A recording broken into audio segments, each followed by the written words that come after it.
بسم الله الرحمن الرحيم الحمد لله رب العالمين والصلاة والسلام على رسول الكريم وعلى آله وصحبه ومن والاه.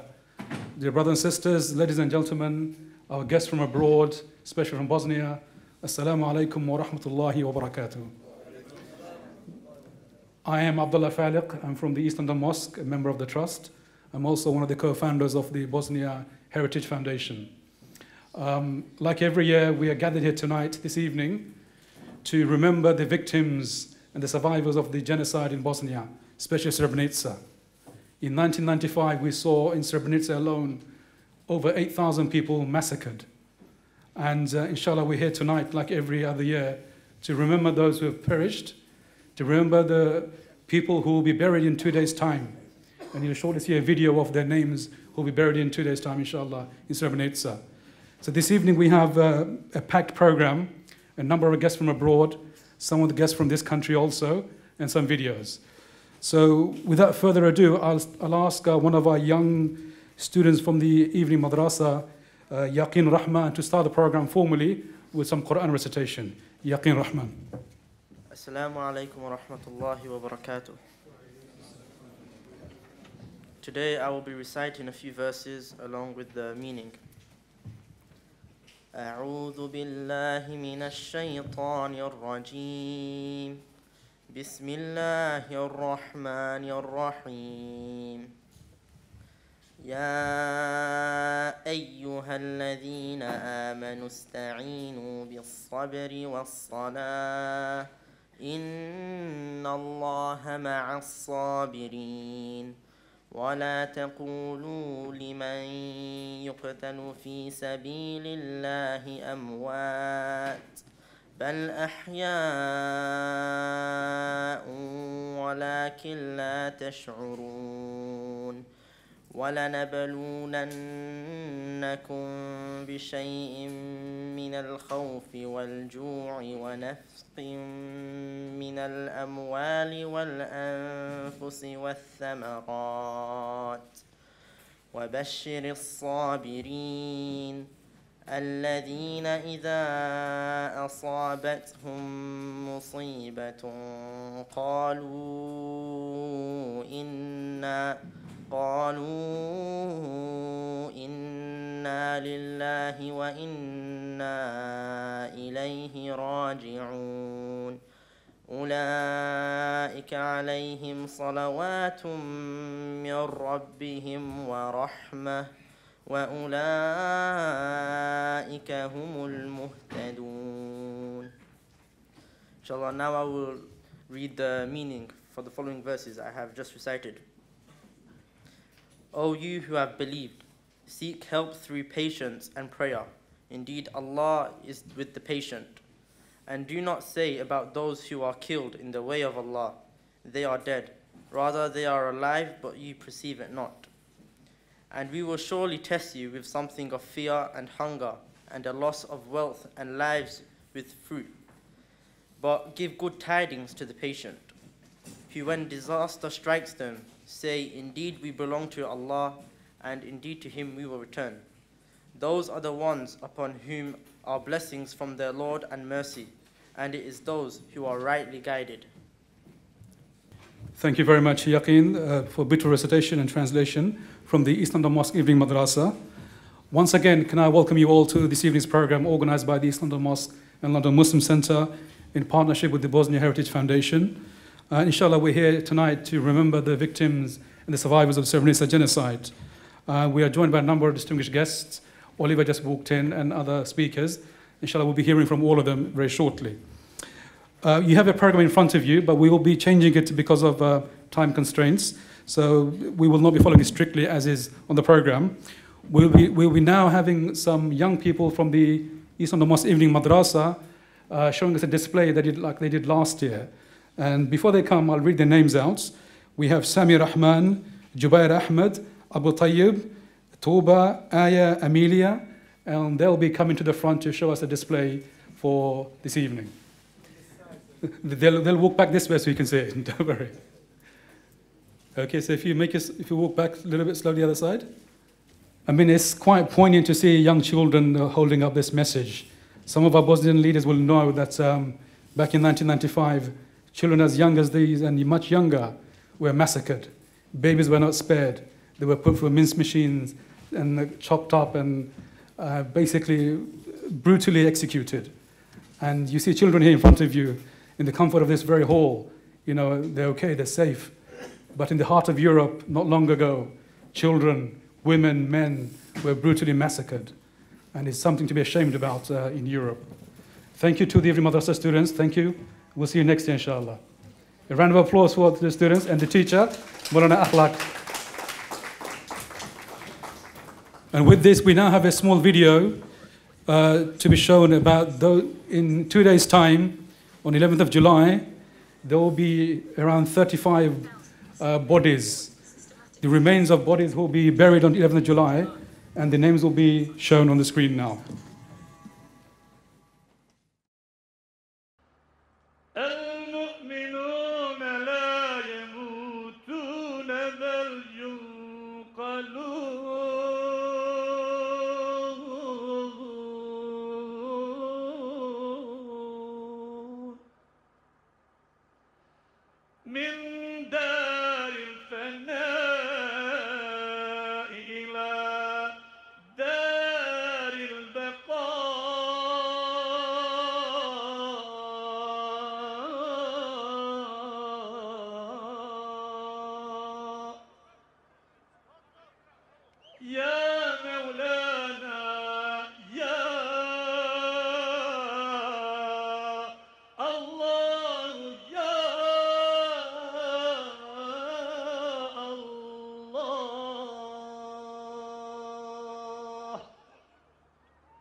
والكفن لباس وكل ناس لابسون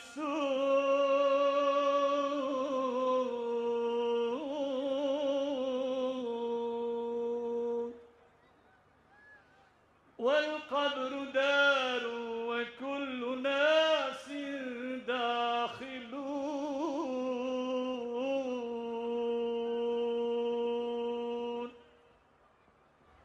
إنما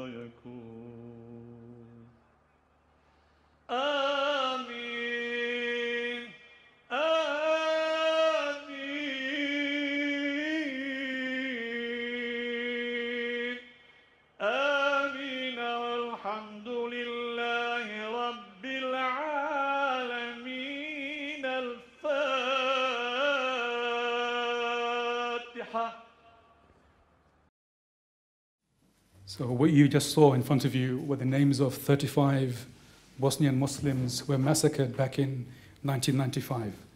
After 23 years, only parts of the bodies are recovered and identified. Since some of the coffins is probably just a hand or a leg or a part of the body. Not the entire body has been discovered yet. So they've been buried 20 to 30 years afterwards. And this continues to happen every year. I had the opportunity to visit Bosnia and the Srebrenica anniversary, the memorial, several times. When I went the first time in 2001 with the British Foreign Office, I witnessed the burial of over 800 people in one go. Imagine that. 800 shuhada in one place. The year after, 700. The year after, 600. The year after, 500. And it continues. So far, around 6,500 people have been found and buried, but many more are still yet to be found. So this is the situation in Bosnia right now. The war ended 23 years ago, abruptly I must say, but the pain and suffering continues. This is why we're all here today, inshallah, to remember those who perished and the survivors who still live with us today, inshallah. Thank you for that. So with that, I'll now ask Brother Muhammad Habibur Rahman, the chairman of the Islamic Mosque and London Muslim Centre, to give us the welcoming remarks. Brother Habibur Rahman visited Bosnia during the conflict in a brief lull in the conflict in 1995. Thereafter, he's visited several times more, and inshallah, he will share a few words on behalf of the mosque. Abdul Rahman.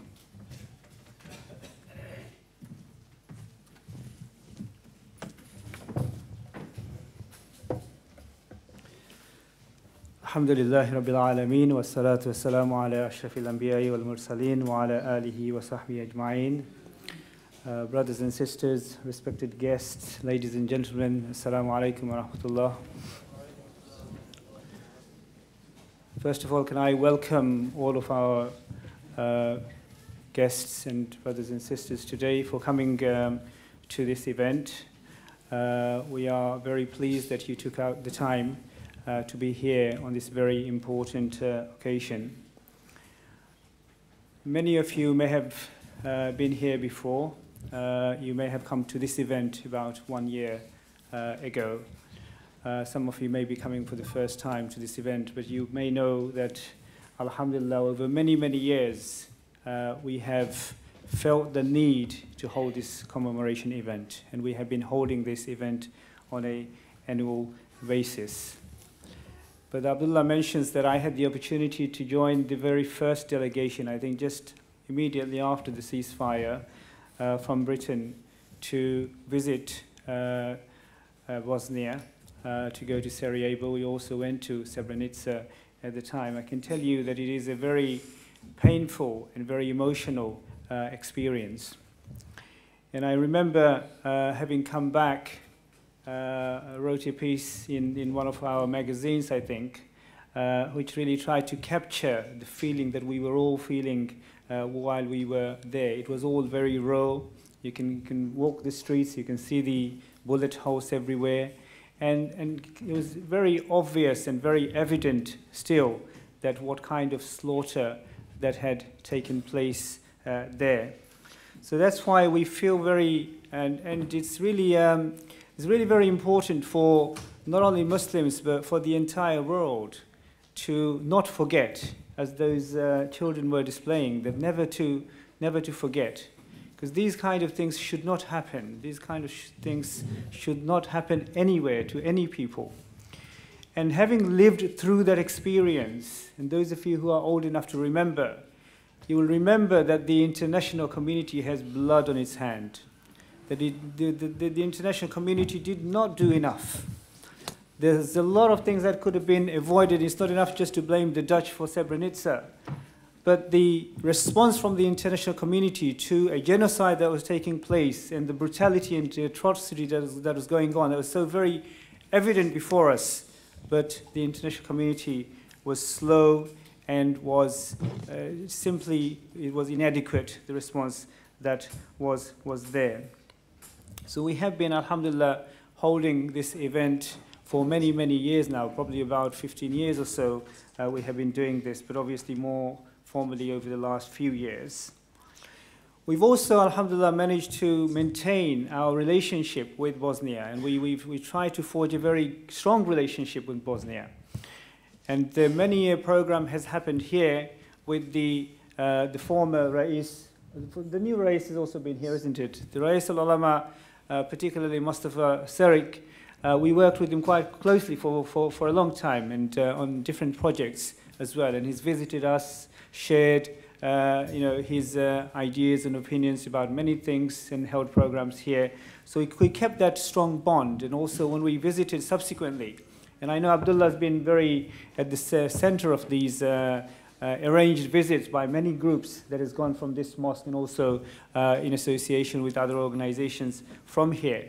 And we have been trying to do whatever we can to show that our brothers and sisters in Bosnia, we have been and we are and will continue to be a part of them, and will do whatever we can to try to feel their pain, because we do feel their pain, and to continue to support in whatever way we can. I remember when we visited one of the groups, two things that really stood out in my mind. So in terms of Srebrenica, we were looking at a documentary where one of the sisters was sharing her feeling afterwards. Her husband was being taken away, so they were being separated, and her husband was being led away. And she wanted to say, and this is her recounting her feeling at the time, she wanted to shout out and tell them to stop and not to take him, but she didn't do so at the time, for whatever reason, out of fear and so on and so forth. And she was saying that I wish I had said something, and she really lamented the fact that she hadn't done so.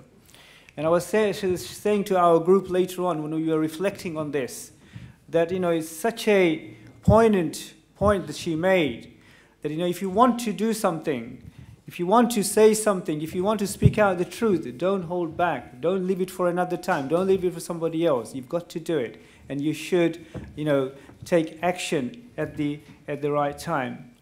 And at the same visit, I remember we also visited some orphans. We met some orphans. And I said to those orphans, there's quite a lot of young girls there. And I was remembering my daughter, who was about the same age as them. And I was saying to them that every time I look at my daughter, Muhsina, I will be thinking of you, because you are also our daughters. So it's really very emotional and painful to see what has happened there, and the suffering and the continued suffering of you know, many generations. And if you just look at those names of the 35 here, you will have noticed that there were some very old people there, but also quite a few very young people there as well. So it didn't matter how old you were to suffer the consequences. So let us, brothers and sisters, let us remember those, particularly we make dua, we pray for the shuhada, all of the brothers and sisters in Srebrenica, but everywhere else also, who lost their lives. May Allah subhanahu wa ta'ala accept them as shuhada. May Allah subhanahu wa ta'ala forgive all of them, and may Allah subhanahu wa ta'ala accept them in a better place. And I just remember looking at Pramanik Bhai here, who was also part of that delegation with us, that, you know, brothers came back and they wrote about their experience. I think you published a book, didn't you, as a result of that visit. So may Allah subhanahu wa ta'ala accept our brothers and sisters. May Allah subhanahu wa ta'ala give peace to those victims, and there are many survivors still this day who are probably going through a very difficult time. May Allah subhanahu wa ta'ala make it easy for them, inshallah. And may Allah subhanahu wa ta'ala reward you all for coming today and continuing with your support of our brothers and sisters. Assalamu alaikum wa rahmatullah. Thank you very much, Muhammad Habib Rahman, Chairman of the East London Mosque. We now have a short video for about 5 minutes. Thanks to Remembering Srebrenica for providing us the video. And that kind of sets the scene for us for our next speakers. So video 2, please.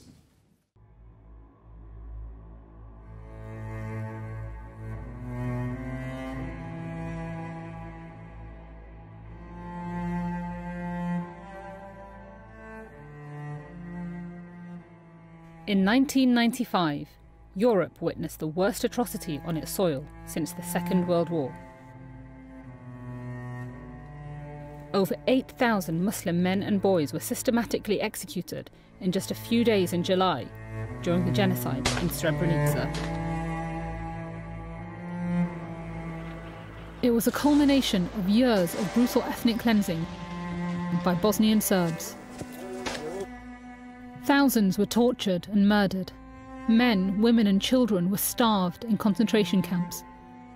Up to 50,000 women were genocidally raped, and millions made refugees. But even in Bosnia's darkest days, there was some light and many acts of courage. Jovo, a Serb, and Shefko, a Muslim, have been friends since they were children. One day, the Serb army came to their village. Došao je neki starješina i komandant iz Bjelata, Lazo Babić. I on je održao sastanak da će doći vojska. Malo i nam je bilo to nezgodno zato što radi njih. Mi smo bili skupa na sastanku i rekli smo da dođe vojska, ali da i ne dira. Jer oni su isto nas spasili za vrijeme prošlog rata.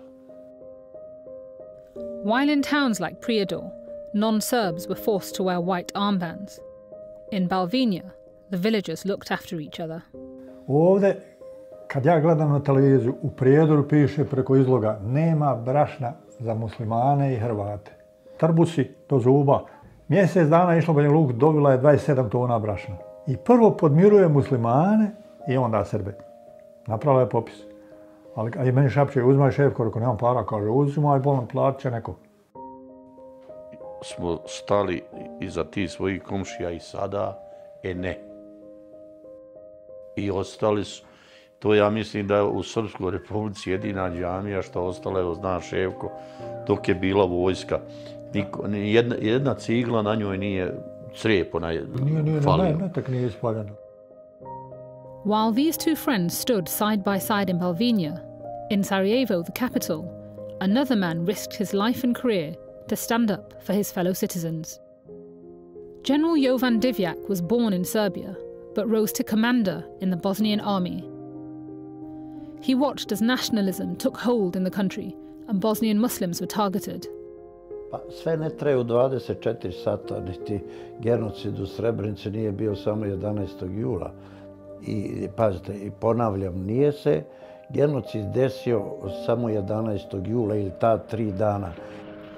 As the military campaign stepped up and tanks surrounded Sarajevo, a call was made for all ethnic Serbs to come together, but General Divjak refused. Naravno, znajući moju strukturu kao ličnosti, opredelio sam se za pravu stranu, u pravo vreme i opredelio se za građane Bosne i Hercegovine, građane Sarajeva, nikakvu politiku. Sarajevo lay under a brutal siege for more than 3 years. Thousands were killed. Građani su me prihvatili kao da sam član njihove porodice, kuće, pa obilazeći jedinice, kvartove, znalo se da su me dočekali s aplauzom kao da dolazi čovjek koji vanzemaljaca i naravno to mi je dalo moralnu satisfakciju da sam na pravom mjestu. Today, he's a hero in Bosnia, but regarded as a traitor by many Serbs and faces arrest if he enters the country of his birth. Since the end of the war, he spent his life supporting the orphans of those killed in Sarajevo. Children were the biggest casualties of the conflict. I was a news and current affairs camera operator with my husband Dan, who was reporting for television. And our translator found out that a baby had been born on Christmas Day to a woman who had been raped in a Serbian concentration camp. She'd been raped because she was Muslim. We edited the piece, and we thought her mother was Bosnian, birth father, Serbian. She'd be vilified on both sides. You know, who's going to want to care and love for this, give love to this tiny baby? And we just thought, what can we do? Sean and Dan couldn't stand by. They adopted the little girl and called her Layla. That act to save one person's life, well, yeah, that is my life. It wasn't until I was 18 and my parents sat me down and kind of explained what had happened to my birth mum, why she couldn't look after me. In 2017, Layla went back to Bosnia and met her birth mother for the first time. Me coming back and meeting her, that gave her some peace because she is still suffering massively from the trauma. At the time, she didn't realise how strong she was being in letting me go and giving me another chance. The story of ethnic cleansing and the Srebrenica Genocide is one of unimaginable horror and cruelty. But even in terrible times, there are courageous individuals who refuse to let go of their humanity. I was born out of the worst hatred possible to happen. And if this story shows anything, it's about how, you know, from hatred can be love. That's the only way we're going to overcome things. Evil happens when good men do nothing. And we need to do something. We can't be afraid. We need to say enough is enough. If it's just one person saying it, that is one person. Another person will join them, and another person. It's about standing up for your friend. It's about, you know, standing up for yourself and what you believe in.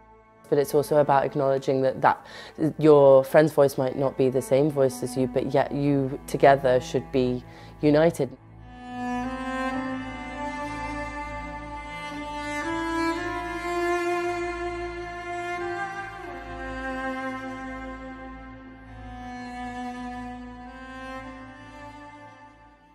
So can I now ask one of our speakers who's been to Bosnia a few times, this sister Arzu Ahmed from Oxford.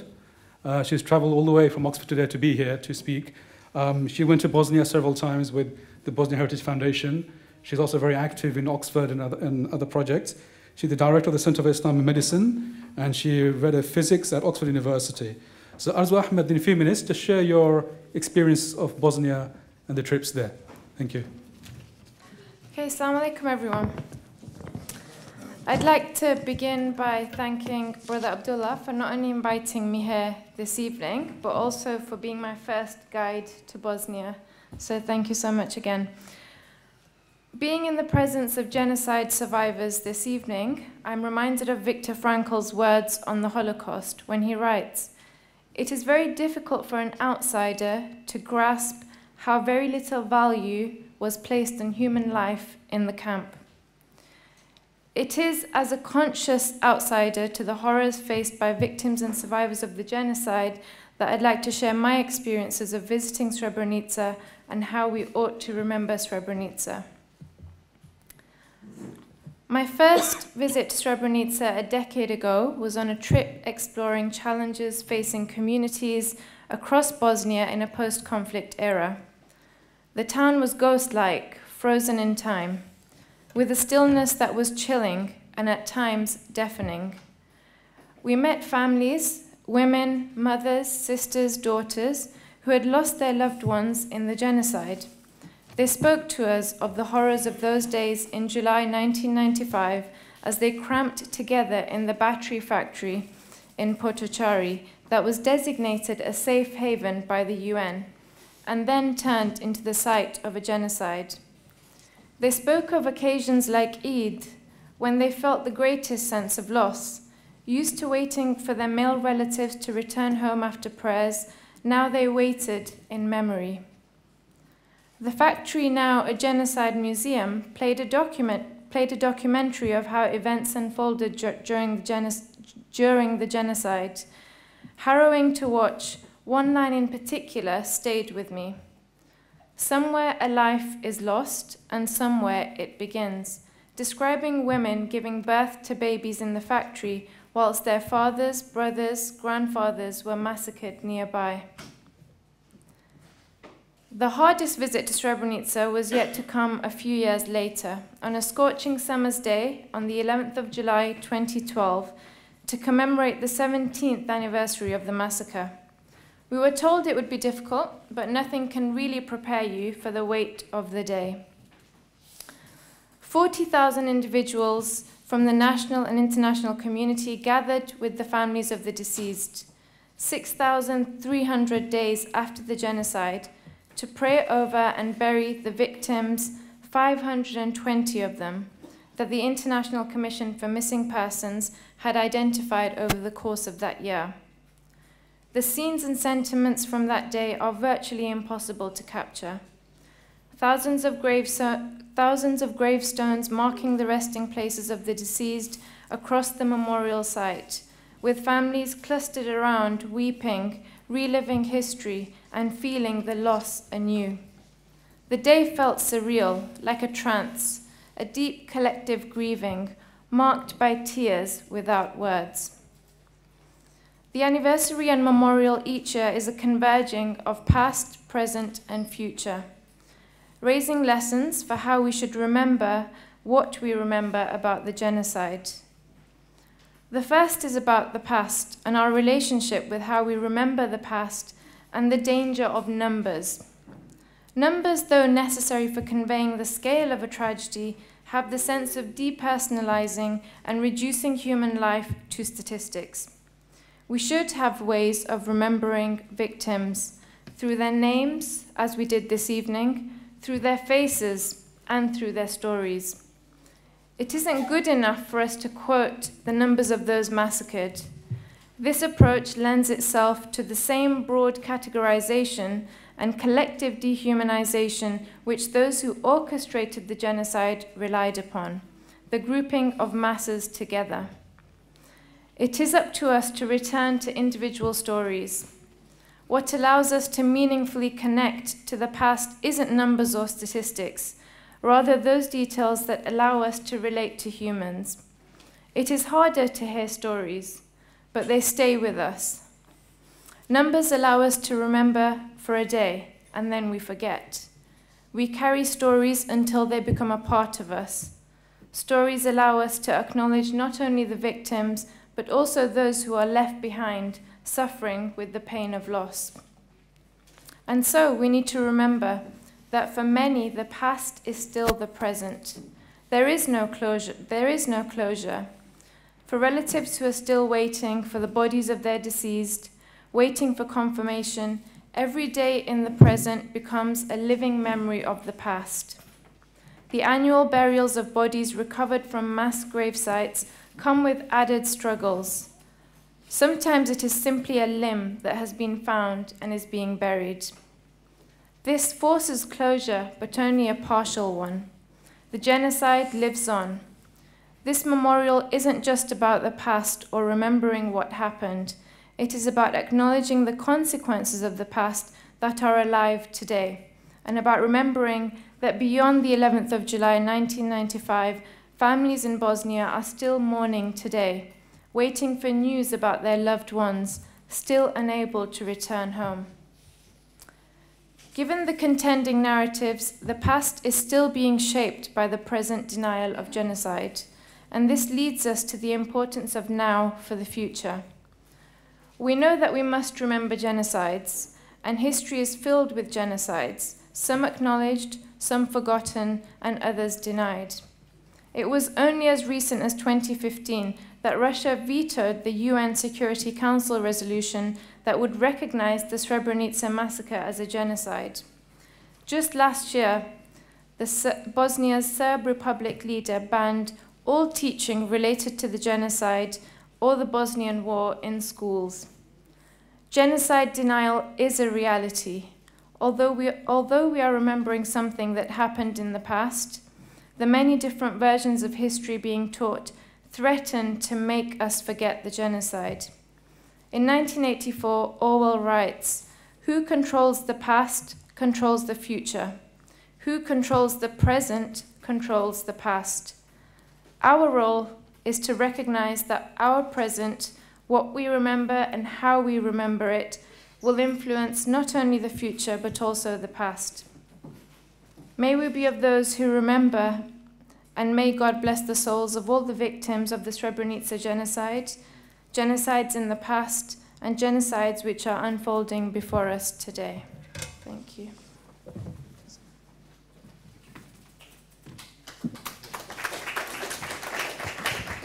Thank you very much, Arzu Ahmed, Director of the Centre of Islam and Medicine, based in Cambridge.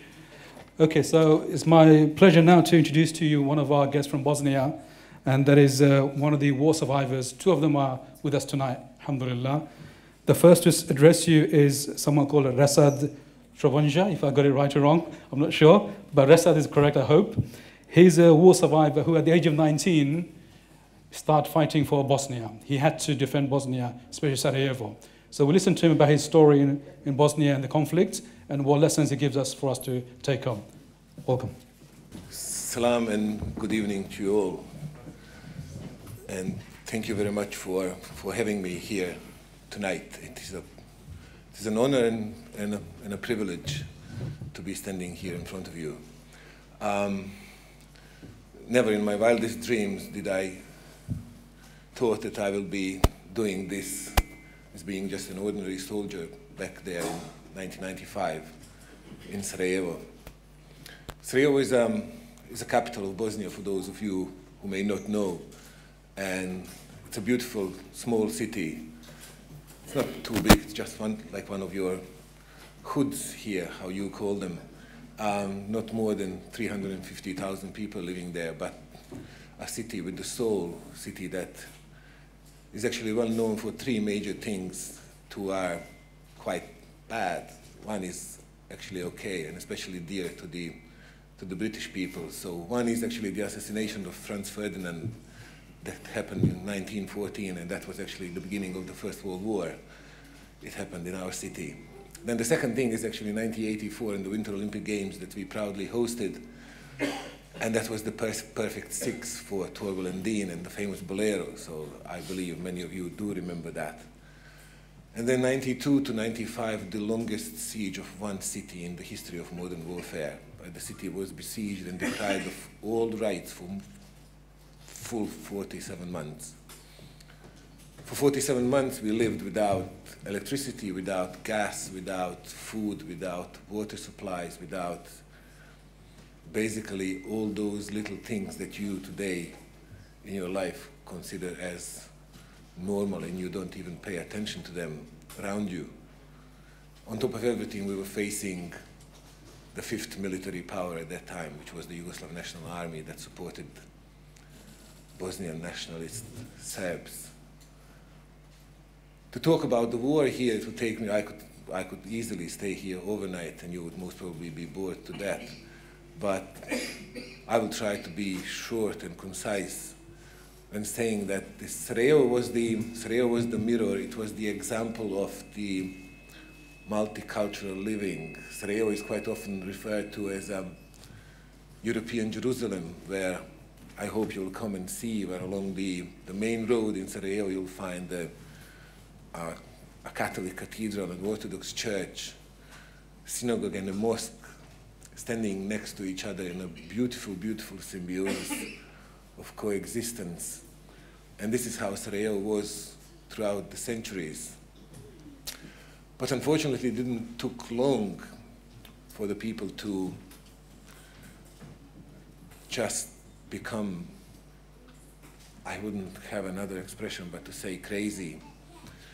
And here I was, 19-year-old, just an ordinary teenager, the teenagers that you find all over the place here, hanging on the block with my mates, just going around, just finished high school, taught that the whole world is mine now, and then there is nothing in this world that is going to stop me for achieving my dreams, but I was definitely wrong. Some other people have thought, and they had some different thoughts.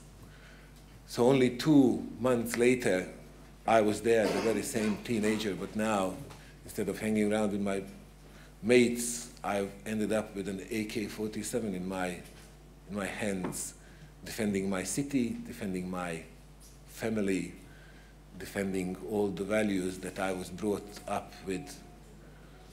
And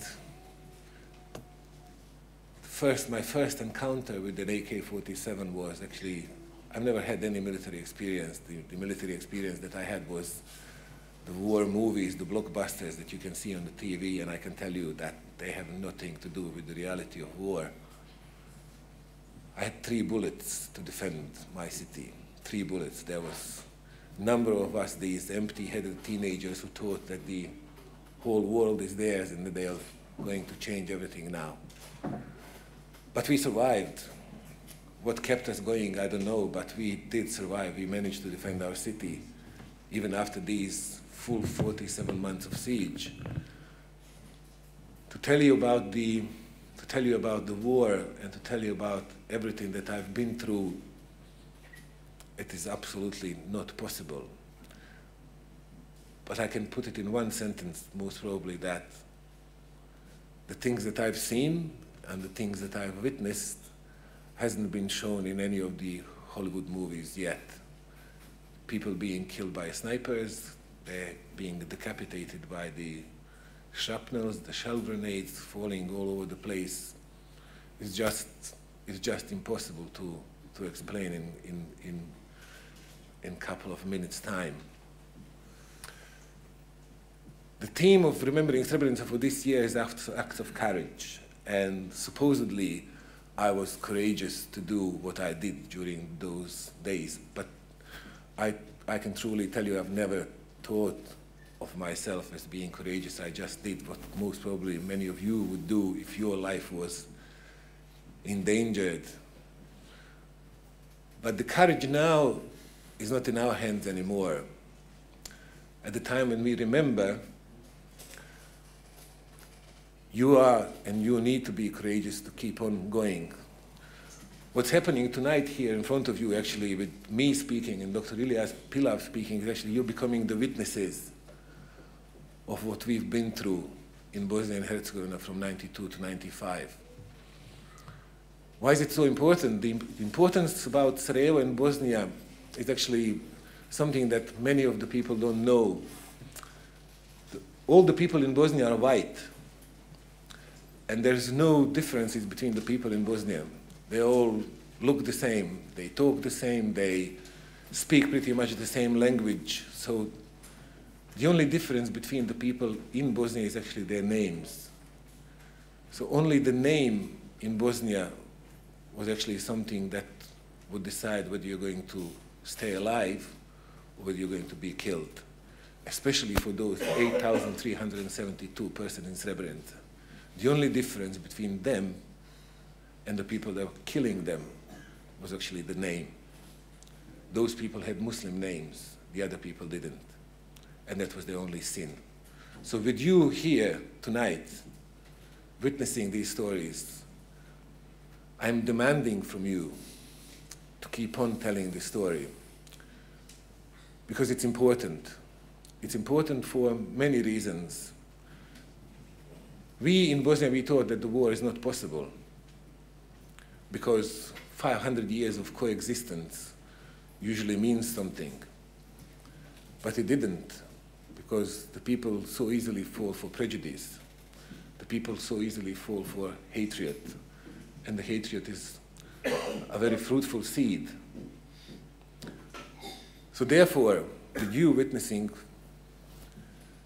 we are actually preventing this Srebrenica, not only Srebrenica, but Bosnia in general, to happen anywhere else. Because the genocide in Srebrenica was only the final act of genocide in Bosnia. The genocide in Bosnia started in 1992 with the slaughters of the Muslims in the cities of Bijeljina, Višegrad, Zvornik, Bratunac, Banja Luka, Prijedor, Sarajevo.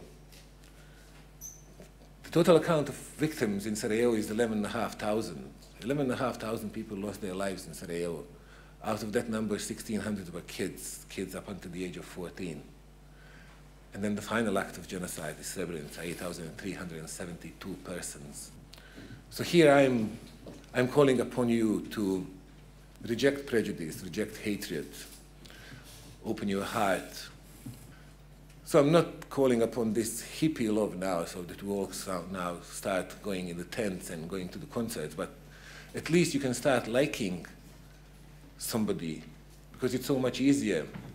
Love and like come to the people naturally, hate isn't.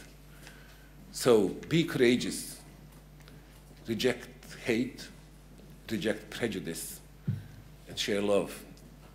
And that would be my message to you tonight. And thank you very much for having me here. It's a great honor, and it's a huge privilege to be talking to you. Thank you.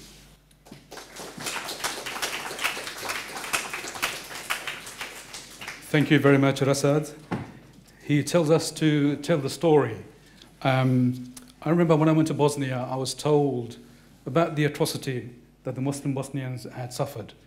But I was also told some brave stories. One such story is about the Serbs. Although they were attacking the Bosnian Muslims, there were many Serbs who refused, in the military, who refused to take orders from the military, because they saw their neighbor Bosnian Muslims were just, they're innocent, and they fought defending Bosnian Muslims. And I'm told thousands were killed, even in Sarajevo alone, Serbs defending Muslims. So that shows love, neighborhood transcends hatred, transcends these divisions and borders. There are many good people who actually stood up for the Bosnian Muslims in Bosnia and outside Bosnia. So we need to tell the story much more, I think. Our next speaker tonight is someone very well known to this center and this mosque, is Reverend Alan Green. Reverend Alan Green, also sometimes known as the Imam Green, visited Bosnia with myself and a number of other interfaith group, and he'll now share with us briefly about his experience visiting Bosnia. Alan Green.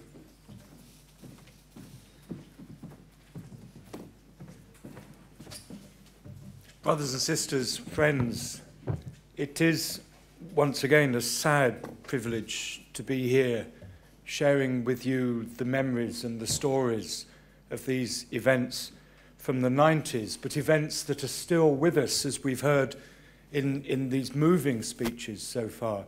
It isn't just about the past, it's about the present in Bosnia, and indeed it's about the present in our whole world. I was late arriving this evening, and that was because there was a press conference called downstairs to prepare for the demonstration against President Trump arriving in Britain on Friday, and then the demonstration against the far right and their friends, demonstrating in sympathy for Tommy Robinson, the far right person being released from prison soon. That's what's happening now, here in London and in our world. And in some ways, it seems such a long way from Bosnia. I was so shocked to go to Srebrenica for the annual memorial, because I thought I was going to a memorial to the past, and yet it was happening right there in front of me, because as you've already heard, each year there are new bodies or body parts to be buried. Because this wasn't only an attempt to kill people, it was an attempt to destroy their whole existence. And so names had gone and bodies had gone. And each year, that year that I was there were so many bodies to be buried of those who had been identified, who had been put back together to some degree, and were finally now being put to rest by their relatives. They had at least some of those bodies, and they had those names, the names that are written on the memorial there, 8,000 names. And the names are really important to give back a reality to those human beings, because this was an attempt to eradicate them from history, not just their human lives, but that they had ever existed. And that was a real shock to me, to see the depth of that hatred and the consequences of that still being lived in the present.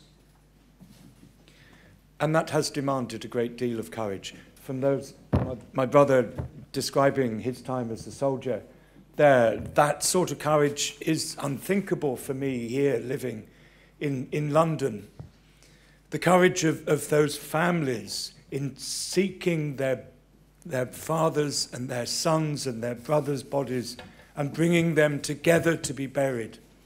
The courage to try to rebuild a life and to rebuild a nation. But it is courage that needs to be shared with us. We cannot compete with you. But we do need to learn from and share that courage. And the courage we need to show here comes in such small ways. To speak up when we hear wrong things being said. It's so easy in this culture to say, "Oh, I won't speak up," when someone is being abused, when someone is having their humanity denied, just by such small words.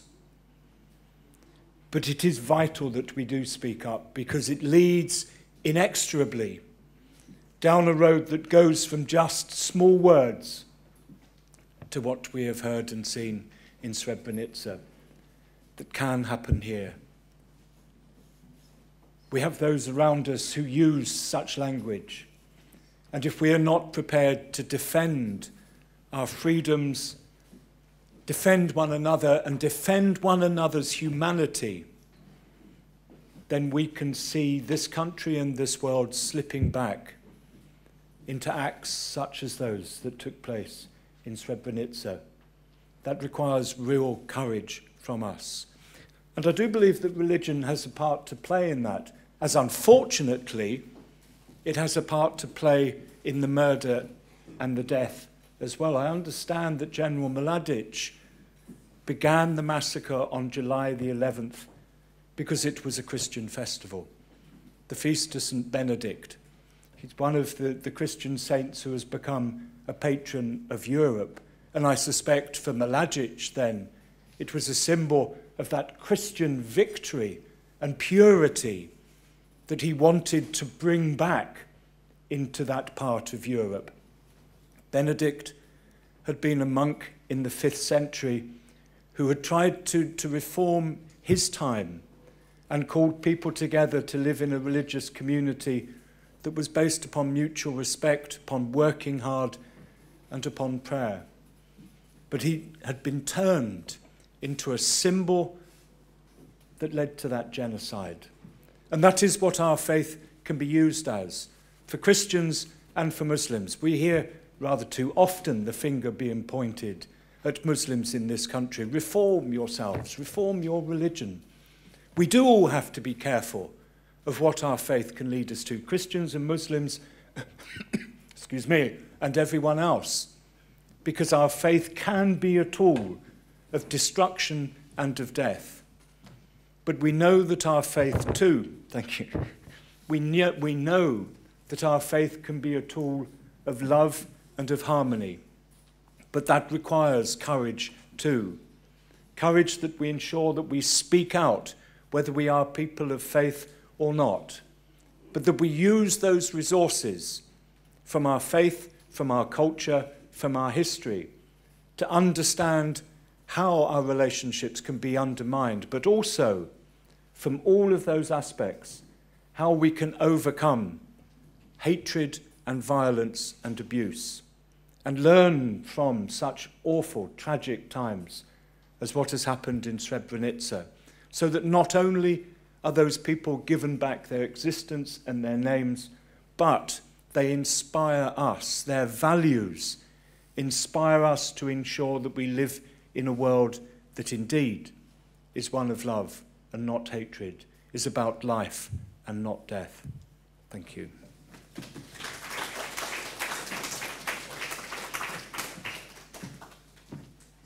Thank you, Reverend Alan Green, for your presentation. I hope we can revisit Bosnia again soon, Alan, as an interfaith group. I think it was quite an experience for us, having a Christian, a Muslim, a Jew, an atheist also, for 10 days. It was quite an experience, and I think we should do that again. Thank you. We'll shortly be hearing from our second genocide survivor, Dr. Ilyas Pilav, very shortly. But before he speaks, I'd like to now ask Oliver McTurnan from Forward Thinking to share a few words. Oliver McTurnan is the founder and director or co-founder of Forward Thinking. He specializes in conflict resolution, and he's also the author of a book called, Violence in God's Name. So Oliver, over to you. He's just come back from Gaza yesterday, so he's a little tired, but thank you for taking the time to be here. Oliver.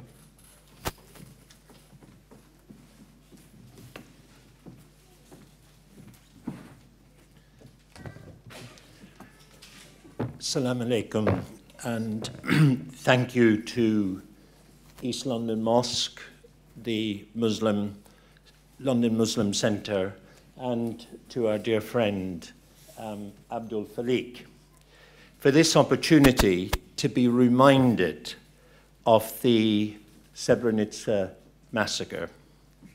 We will and should never forget that that word, Srebrenica, stands for the worst single incident of mass murder on European soil since the end of the Second World War.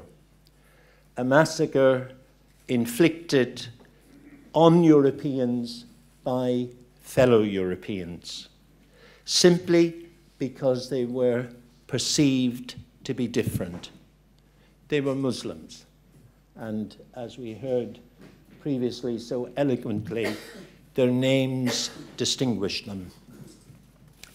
We should also remember that in addition to the cold-blooded execution of more than 8,000 men and young people, more than 20,000 civilians were forcibly expelled from the area for the very same reason.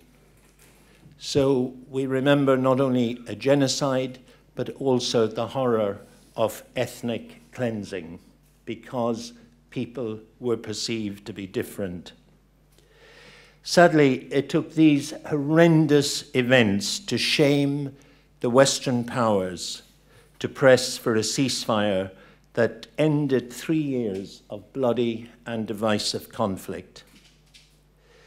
The primary blame for the massacre, of course, rests with the senior officers in the Bosnian Serb army. But the UN and the Western world must also share the blame for having failed to protect Bosniak men, women, and children in Srebrenica, which in 1993 the UN Security Council had formally designated a safe area. It was almost 6 years after the genocide and ethnic cleansing that took place that the UN Secretary-General Kofi Annan recognized this fact when he wrote in an internal document in the UN, through error, misjudgment, and an inability to recognize the scope of the evil confronting us, we failed to do our part to help save the people of Srebrenica from the Bosnian Serb campaign of mass murder. It's true that the failure of the Dutch command on the ground to act decisively to protect those who had relied on them will always remain a shameful episode in European history. It represents a moral and a legal failure to act in the face of evil. In March 1995, Radovan Karadzic directed his military forces, and I quote, to create an unbearable situation of total insecurity with no hope of further survival or life for the inhabitants of Srebrenica. Now, these are shocking words, whatever the human context. But I find it more deeply disturbing to discover that Karadzic claimed that not a single important decision was made without the church. If that is true, and there's no reason to doubt that statement of his, then we have much to reflect on, people of faith. Tonight is not a time or an occasion to give a lecture on the religious fault lines or rivalries that developed in the region over the centuries. But I believe the social scientist Paul Moises is right when he accused the Serb Orthodox Church leadership of failing to protest when they were aware of the threat to other faiths. They had come to see themselves, in his words, as the self-proclaimed guardians of national interests. Now, I think the same could be said of some of the Catholic leadership in Croatia at the same time. Srebrenica, therefore, represents not only the failure in local and global political leadership, but it also exposed the moral failure of the religious leadership to protect the right of others to be different, and their lack of moral courage to act accordingly. It exposes the dangers when religious interests are intertwined with ethnic or political interests. Now, this, I think, is a lesson that we should never forget when we look at the challenges we face in different parts of the world today. As was mentioned earlier, the threats of genocide and ethnic cleansing will always lurk in the shadows when people feel their own identity is threatened, real or perceived, by the presence of the other who is different. Religious and political leaders must never overlook the need for the moral courage to protect and to defend, whatever the cost, I would say, of the right of others to be different. This, I believe, is what we all must never and should never forget. Thank you.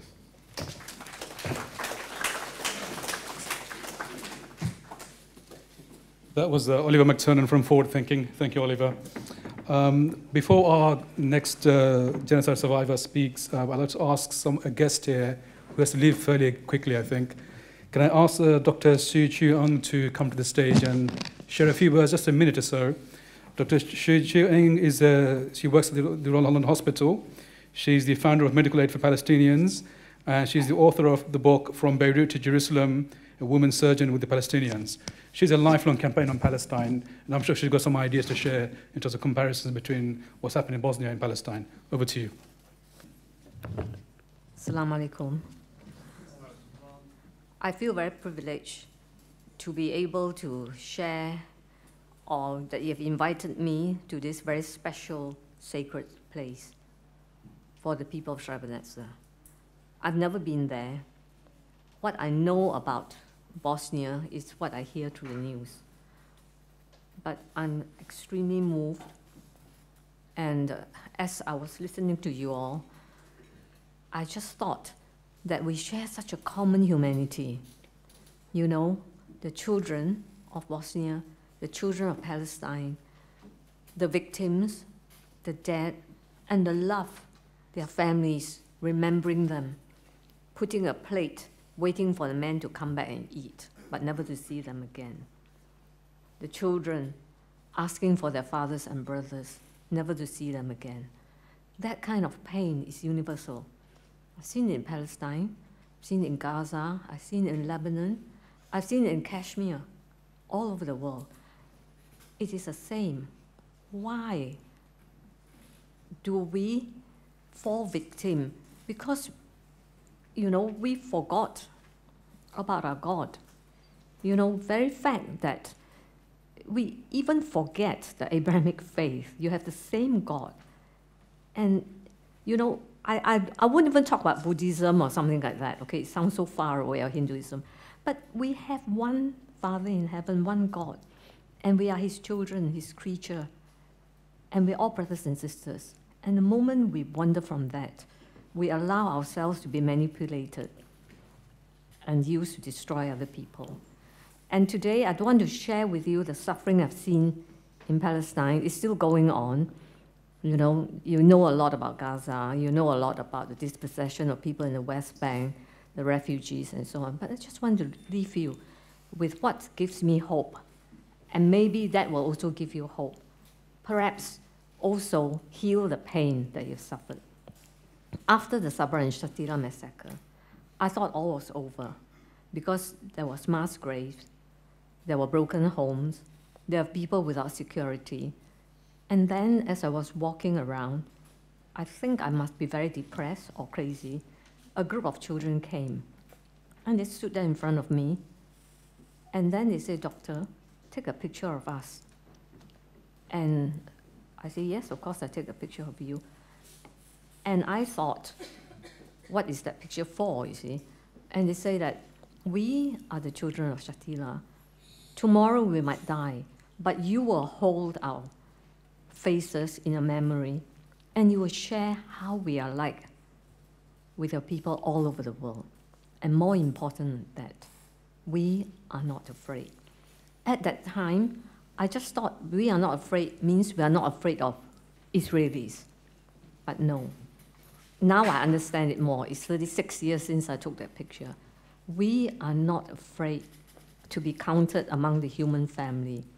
We are not afraid to be the children of God. We are not afraid to stand up and be counted. And we will make the future, and we will make a much better world. And that is a legacy of people who have learned their courage through suffering. Thank you.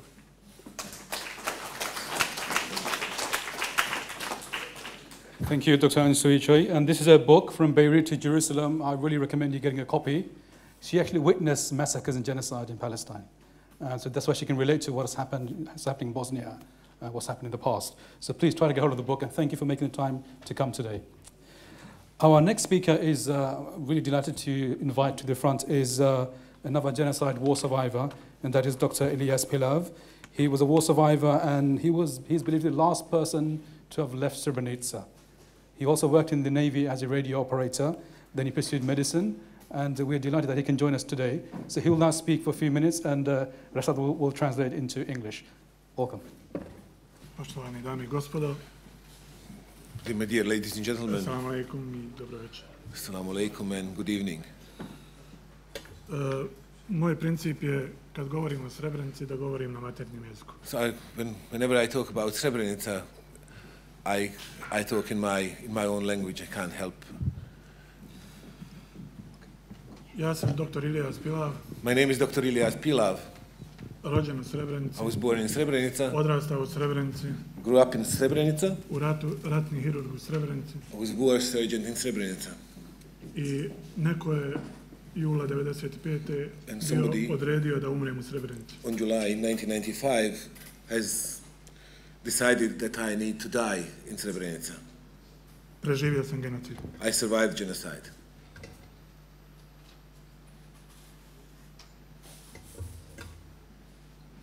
Rat u Srebrenici je bio težak I surov. The war in Srebrenica was difficult and nasty. Na malom prostoru bilo skoncentrisano preko 50.000 ljudi. On a very small space, O njima there se brinulo were samo nas 5 50,000 doktora. people, and there was only 5 of us doctors who took care of them. Svakodnevno je bilo na stotine ranjenih. There was hundreds of wounded people on a daily basis. Naša bolnica je bila samo zgrada koja se zvala bolnica. And our hospital was just a building that was called hospital. Jer nismo imali apsolutno ništa. Because we had absolutely nothing. Nismo imali sanitetski materijal, nismo imali lijekove, We had no materials, no medicines, nismo imali anesteziju. no anesthetics or painkillers. U takvim uslovima ja sam Within these conditions, u kratkom nekom vremenskom periodu very operisao short preko period of time, 3.500 ljudi. I've operated more than 3,500 people. Raditi u takvim uslovima je bilo traumatično. To work in these conditions was Ne samo traumatic, za pacijente, nego I za nas not only for medicinski the radnike. patients, but for us doctors. To je bilo vrijeme u kome nije bilo dobrih I loših odluka. That was the time when there was no good or bad decisions.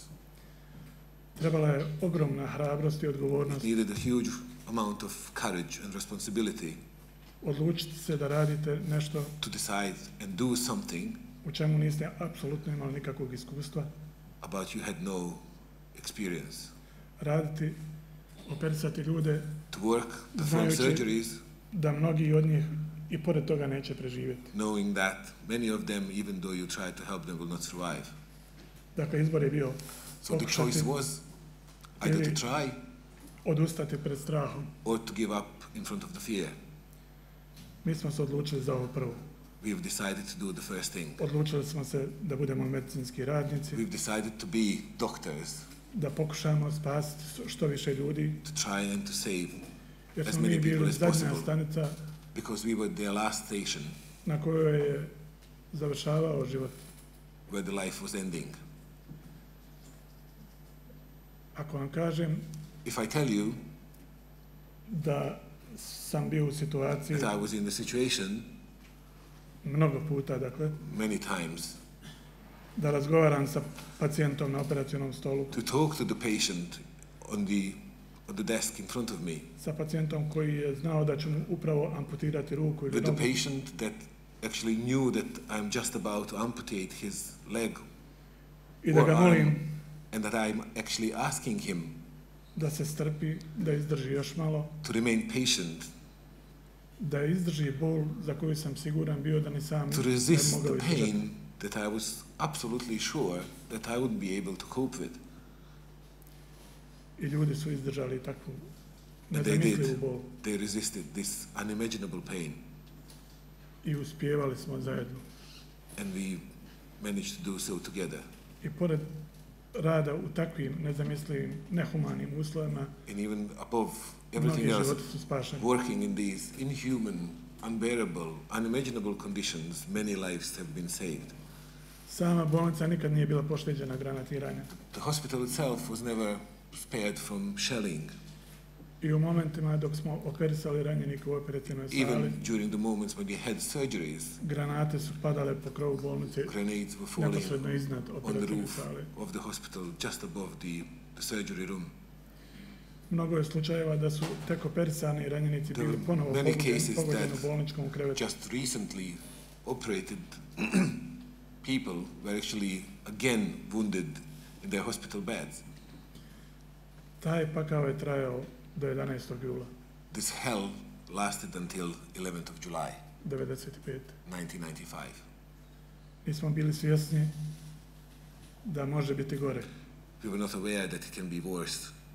A zapravo tog 11. jula je And actually on this 11th of July, tragedija doživljavala završni čin. we were going to the final act of the tragedy, Srebrenica tragedy. Srebrenica je bila zaštićena UN zona. Srebrenica was a safe area by the UN. I do zadnjeg momenta nismo vjerovali da ćemo od međunarodne zajednice biti ostavljeni da umremo. That will be betrayed by the international community and left there to die. Od tog jutra 11. jula kada smo svi očekivali da će NATO izvesti morning of the 11th of July when we all expected that the NATO is going to perform vazdušne udare po air srpskim strikes položajima oko Srebrenice. against the Serbs around Srebrenica. Vrlo brzo je postalo jasno da od toga nema ništa. Very soon it became quite clear that this is not going to happen. I da smo prepušteni sami sebi. And that we are left all alone. Tog jutra krik Srebrenice se čuo do neba. On this very morning, the shout of Srebrenica was heard up into the sky. Ali taj krik nije htjela ili nije mogla da čuje stara gospođa Evropa. This shouting from Srebrenica was never heard by the old lady Europe. Srebrenica je umrla. Tog dana Srebrenica died on that day. I ja sam prije nego što i sam doživim očekivanu smrt, postavio sebi još jedan zadatak i jednu misiju. I gave task to myself before, and just by actually expecting the death to come knocking on my door, I give myself another task. Naredio sam evakuaciju ranjenika iz bolnice. I've ordered the evacuation of all injured people from the hospital. I poslije bukvalno skoro pa i fizičke borbe sa pripadnicima UNPROFOR-a. Almost a physical and open fight with the members of the United Nations there. Uspio sam to. I've managed that. I kao jedan od zadnjih stanovnika Srebrenice napuštao grad. Last citizens of Srebrenica, I was leaving the city. I kad pričamo o svemu ovome, and when I talk about all this, ja moram da spomenem i svoju ličnu tragediju. I need to mention my personal tragedy as well. Na izlazu iz Srebrenice, na raskrsnici, as I was going out from Srebrenica on the crossroad, čekao me moj brat. My brother was waiting for me. I postavio mi pitanje, šta sad? And he asked me, and now what? Pitanje koje odzvanja u 23 godine svaki dan. Goes around my head for the last 23 years, every single day. Pitanje na koje tad nisam imao odgovor. That I didn't have any answer. Jer je izbor bio umrijeti na jedan ili na drugi način. The choice was to die this way or the other. Rastali smo se, on je otišao u Potočare, u bazu UNPROFOR-a. So we parted there at this crossroad and he left for UN base in Potočari. A ja sam otišao kroz šumu. And I went through the forests. Na put dug 100 kilometara. Took the journey for 60 miles. 6 dana i 6 noći. 6 days and 6 nights. Put koji je poznat kao marš smrti. The trip that was known as a death march. Ja sam Božjom milošću preživio. By the mercy of God, I've survived. Moj brat je pronađen u prvoj masovnoj grobnici. Brother was found in the first mass grave.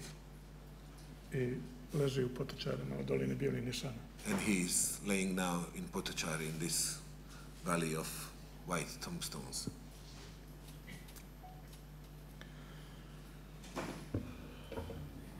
Ja nisam pretpostavljao da će mi u životu 2 puta trebati nadljudska hrabrost. I've never imagined that 2 times in my life I've need so much courage. Prvi puta u ratu kad sam odlučio da se bavim hirurgijom, The first time during the war when I've decided that I'm going to take on surgery in Srebrenica. I drugi put u miru, And the second time in peace, kad je trebalo izgraditi vlastiti porušeni život. when I was supposed to build my own destroyed life. Vjerujte mi, i zato treba velika hrabrost Trust nakon me, Srebrenice. you need so much courage to do so after Srebrenica. Moja misija u ratu je bila spašavati druge. My mission during the war was to save other people. Ali moja misija poslije rata jeste da svjedočim o onome što se dešavalo. After the war is actually to testify about what was happening there. Izgubio sam 17 članova bliže porodice. I've lost 17 family members. Trebao sam i ja biti jedan od 8.372. I was supposed to be one of these 8,372 persons. I ja nemam pravo da ćutim. And I have no right to remain silent. Ova moja misija će trajati do kraja mog života. This mission of mine is going to last until the very end of my life.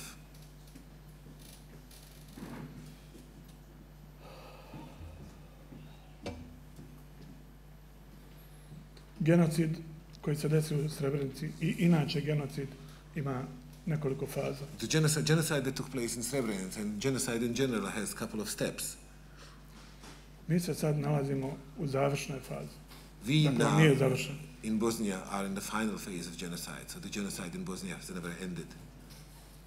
A završna faza genocida jeste njegovo negiranje i poricanje. Step of genocide is the denial of the genocide. I glorifikacija ratnih zločinaca koji su to počinili, predstavljajući ih kao nacionalne heroje. War criminals that committed crimes, presenting them as the national heroes. Protiv toga se treba boriti. This is something that we need to stand up and fight against. Jedan od načina jeste ovo što radi Remembering Srebrenica. One of the ways is something that Remembering Srebrenica is doing today. Moramo podsjećati. We need to remind people. Moramo svjedočiti. We need to testify. Da se Srebrenica ne bi ponovila nikad, nigdje i nikom više. That Srebrenica wouldn't repeat nowhere and to nobody ever again. Posle drugog svjetskog rata je after the Second World War je rečeno jedno veliko it was said nikad više. Never again. Posle Srebrenice je opet rečeno nikad više. We again said never again. Hoćemo li se boriti? Shall we fight? Ili ćemo opet biti u prilici da nekad negdje kažemo nikad više. To say again, never again, somewhere else in the world. Mislim da je i ovo previše za čovječanstvo. I believe that even these two are too much for the humanity. Moja priča je samo jedna od nekoliko hiljada priča iz My story is only one of couple of thousands of stories from Srebrenica. I nastojao sam što kraće da im ispričam. And I tried to be as short as possible. Nakon svega, after all, mogu da posvjedočim I can testify istinu koju sam naučio u Srebrenici. The truth that I've learned in Srebrenica. Ništa nije nemoguće. Nothing is impossible. I ne postoje granice koje se ne mogu pomjeriti. And there are no boundaries that cannot be moved or changed. Hvala vam što ste večeras bili ovdje. Thank you for being here tonight.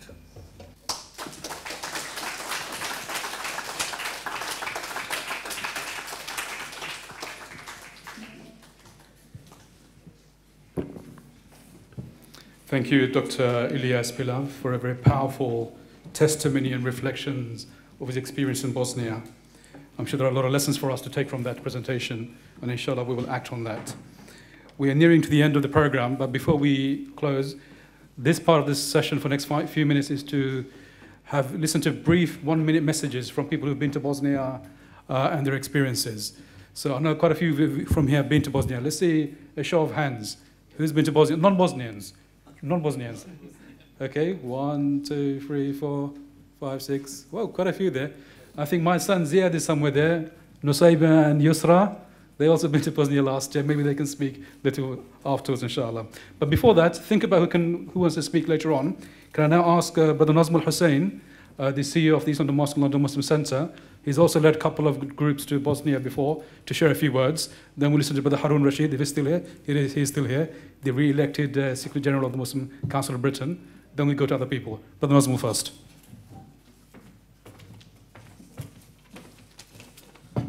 إن الحمد لله والصلاة والسلام على رسول الله. السلام عليكم ورحمة الله وبركاته. Just a quick reflection on my own experience of Bosnia. I remember back in just before the mid-1990s, hearing about the conflict on the news. And that was the first time that I realized that there were Muslims who were not African or Asian or Arabs. And then I remember in 1994 going to Hajj and making dua for the people of Bosnia. I was touched by what I saw on the news, but in a way that was as much as it got down to. The reality of just hearing atrocities at a distance from the news is leaving you somewhat overwhelmed and somewhat not really knowing exactly what to do. And in 2014, in my previous role as Chief Executive of Community Foundation, I had an opportunity to partner up with Remembering Srebrenica to take a delegation. I took two delegations, one in 2014 and another in 2015, initially of 25 professionals from across the UK, from as far as Glasgow all the way down to Southampton and everything in between. Professionals, students, lawmakers, policymakers, civic leaders, for us to collectively go and to learn more about exactly what had happened in Bosnia, the circumstances of the people living there, and to also learn about what led to the atrocity that was experienced by Bosnian Muslims. And the key thing, what we learned was that how hatred, when left unabated, can actually lead to genocide. So the purpose of the project was to look at how we can motivate people from the UK to learn from that experience in Bosnia and then to come back to the UK to do something positively, constructively within the locality in partnership with their communities. So during this 4-day visit, we first visited the gallery of Tariq Samara, who was a photographer who managed to capture awe-inspiring, harrowing images of the conflict as it was actually unfolding. And visiting his gallery, so seeing the pictures, you almost felt that you were there.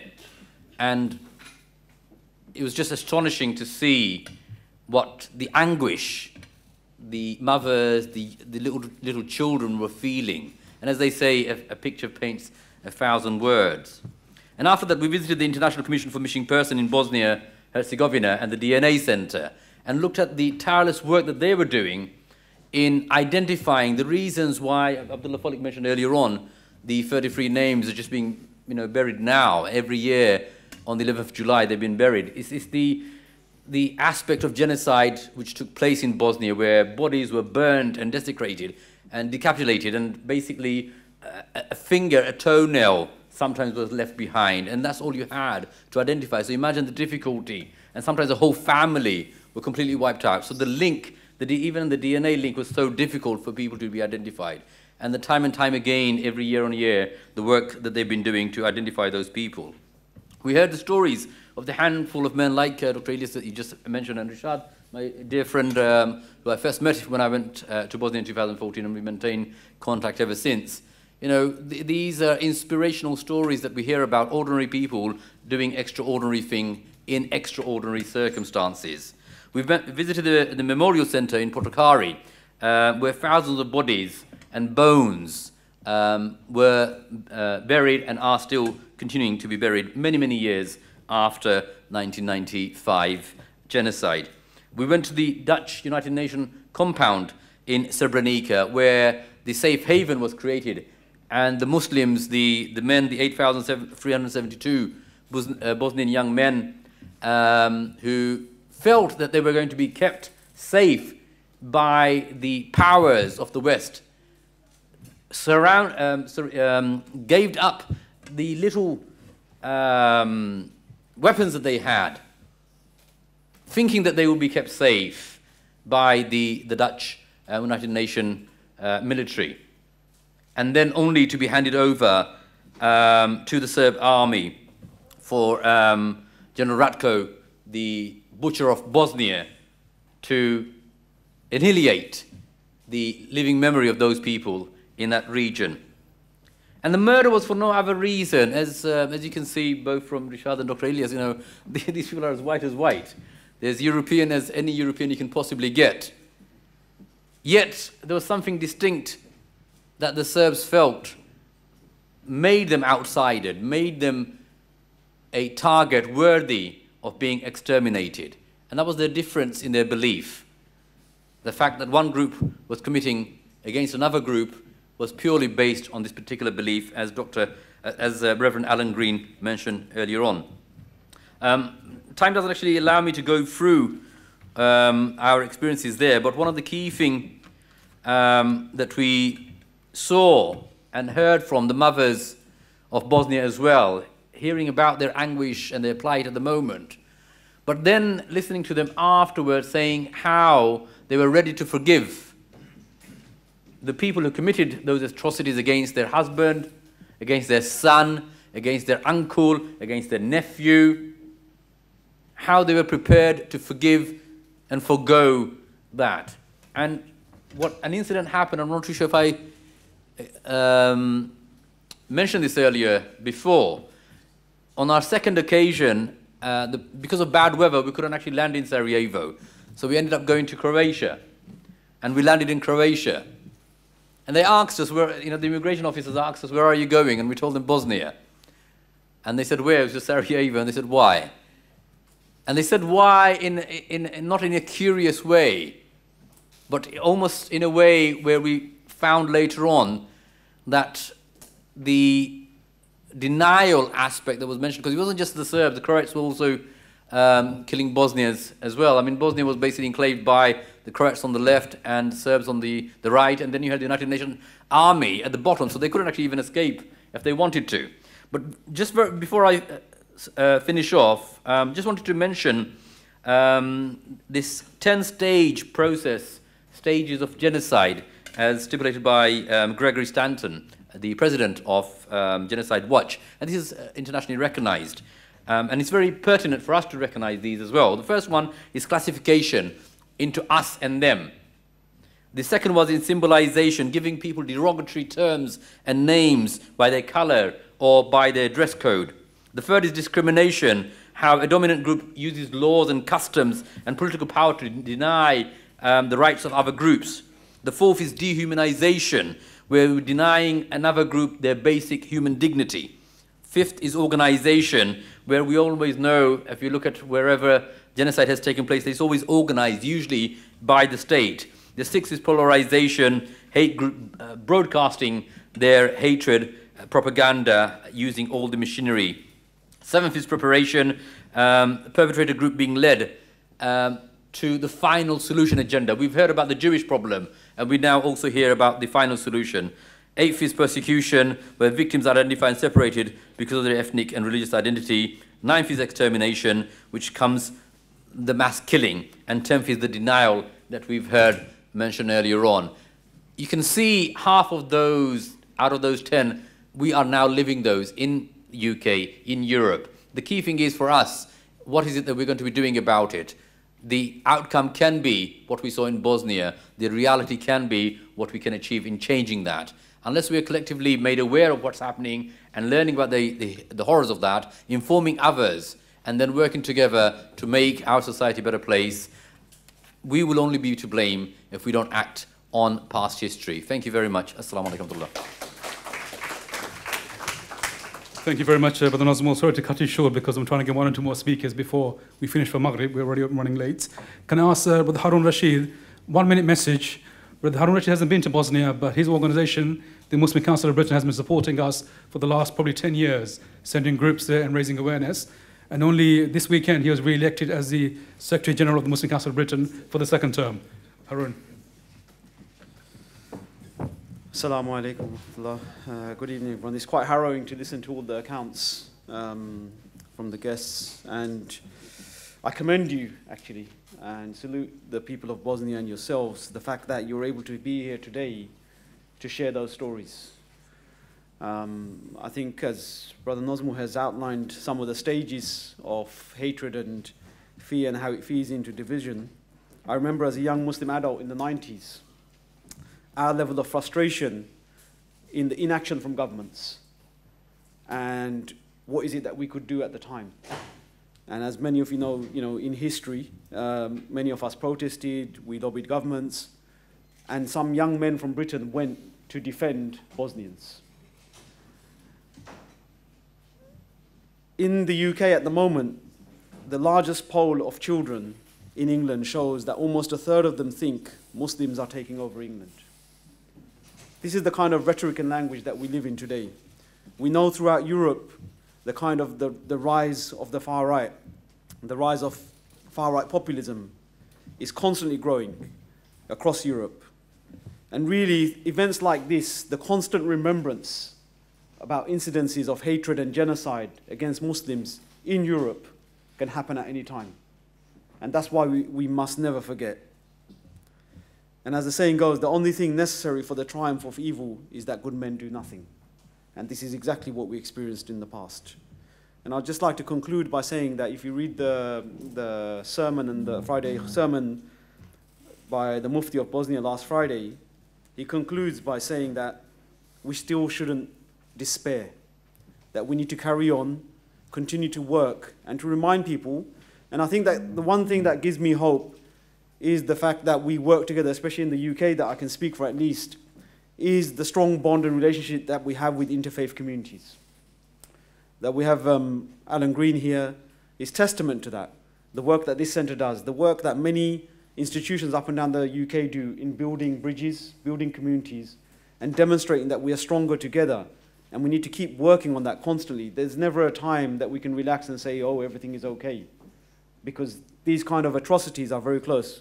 As mentioned earlier, we saw in Palestine, and we only witnessed it last year and for many years in Myanmar, in Rohingya, so with the Rohingya Muslims. So it's never going to go away, but we have to keep striving all the time. Thank you very much. Thank you very much, Harun Rashid. We have literally about 5 minutes before we finish. Is anyone here who wants to share 30 seconds, 1 minute message from your experience in Bosnia? Anyone? Is Brother Saif? Okay. Brother Mustaqim, quickly. 30 seconds. Brothers and sisters, friends and colleagues, Assalamu alaikum wa rahmatullahi wa barakatuh. It's my immense pleasure to be with you in such an important meetings today. I was a member of a delegation team in 2007 in Bosnia-Herzegovina. And alhamdulillah, within 7 days, I have kept all notes. And I prepared a book afterwards. And this is the book for Bosnia in Bengali, but in English, the Muslim, the Bosnia, the inspiration of Muslim Ummah. That's the book I have written, alhamdulillah, and I think the copy is almost all finished in our Bengali community. What I have seen, the video, very quickly, the video in Potachari, the video that I have seen, we have seen in our groups, it's a shocking video. Children was taken apart from mothers, from mothers, and the fathers was taken apart from husbands. That was the video. There are so many shocking videos, and I never forget, and I have included all those here. Brothers, if you are in Bengali speaking, please don't forget to take one. Thank you. Thank you very much, Brother Mustaqim. When the book's in English, I'm sure we'll buy it. Yes. So work on that.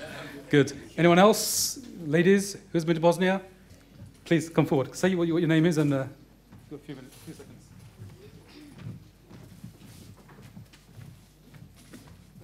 Assalamu alaikum. My name's Farah. I work for the National Zakat Foundation, but I'm a board member for Remembering Srebrenica in the Northwest. I'm based in Manchester.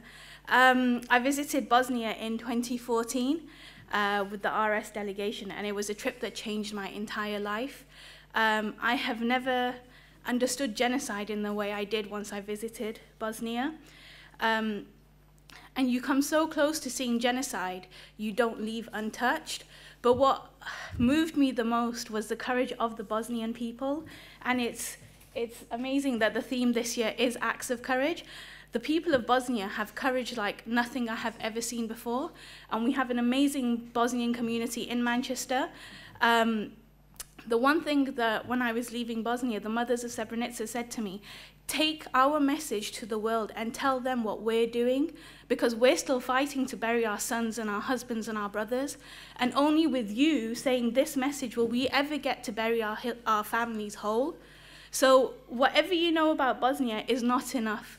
The more these kinds of events happen, the more we can talk about the courage of the Bosnian people and ensure that they get the right to at least bury their loved ones. So whatever events are happening this week and Memorial Week, and every year that they happen, please do attend, spread the word, and make sure that those people who suffered don't have to suffer any longer than they need to. Jazakallah khair. Very good, Farah. You've done the conclusion for me, so we'll save us time. Can I just formally thank you all for coming to this event, as you did in previous years, especially our speakers, our guests from Bosnia. We really benefit from your presence today, the stories you've said and told, and inshallah we will continue telling those stories. The video we showed you earlier on about the names of 35 people who will be buried on 11th of July, inshallah we will share that on our website, so please share it with other people so people know it's real, it's not something abstract. Genocide took place in the heart of Europe, and we must do something about that. Brother Harun mentioned Rohingya, Myanmar. This is happening today in 2018, another genocide, and yet the world sits by. This cannot happen anymore, we need to act. Anyway, I'd like to thank you all for coming, and especially the Islamic Mosque, the Bosnian Heritage Foundation, and also the Remember Srebrenica organization, and our sponsors, BITE and Bamford's Trust, for making this evening possible. What's the takeaway message from this meeting? Two things. Atrocity happened before, genocide happened before. There's still pain and anguish in Bosnia, but we must move on also. We need to support our brothers and sisters in Bosnia. They don't need our charity necessarily. They need justice. They need awareness. They need more campaigns such as this. So one thing we've been doing from this country, especially the Bosnian Heritage Foundation with the mosque, is to send groups to Bosnia, interfaith groups, media groups, young people, professionals, sports groups. 2 years ago, we sent a local football team from here who played 2 teams in Bosnia, in Srebrenica and in Sarajevo. They won 1 game, they lost 1 game. But it was the experience. They've never met Muslims from the UK, and we played with them. And we've sent a lot of people from this country. We need to continue sending people there. It's a nice holiday destination. It's peaceful, it's safe. There's no more war there now. It's relatively safe, but you'll enjoy the place. My family went there last year. My Ziyad is only 6, Yusra is 12, and Nusayba is 10. They said it was the best holiday they ever had in their lives. They enjoyed the people they met, the young people they met, the children they met. It's different. So we would encourage you to go to Bosnia for whatever reason, whether it's business, holiday, education, do so. We have at the back of the room a stall where you can find more information about how to go there, when, and all the arrangements can be organized. But you also have another project called the Cow Project. We try to help people not just visit Bosnia, but do some projects as a follow-up. So we have a cow project where we raise money for a cow, we give it to a poor family. This poor family in Bosnia, from that cow, they are self-sustaining. And from that, they sell cheese and milk and everything else. They become independent, they become well enough to live by themselves, and they help other poor people. To date, the Cow Project has helped over 40 families in Bosnia. So we would encourage you to please visit the site, bosniatrust.com, and try to help this project also, inshallah. And this, on the 11th of July, is the Srebrenica Memorial. Don't forget. Please, support the cause. Spread the word. In front of the mosque, on the Whitechapel side, there's a big banner that says, Srebrenica, forget not. Don't forget Srebrenica. Take a selfie with you. Take a selfie or other pictures. Share it with other people. Spread the word. That's what we need, inshallah. So until next year and until it's really over, this is 35 bodies. Maybe in the next few years it'll be less, but eventually it will finish. But the pain is still there. We need to do our part, inshallah. So on behalf of the Islamic Mosque and the other organizers and the speakers, thank you all for coming. We hope you have a peaceful night and we hope to see you in the future, inshallah. Thank you all. Assalamu alaikum.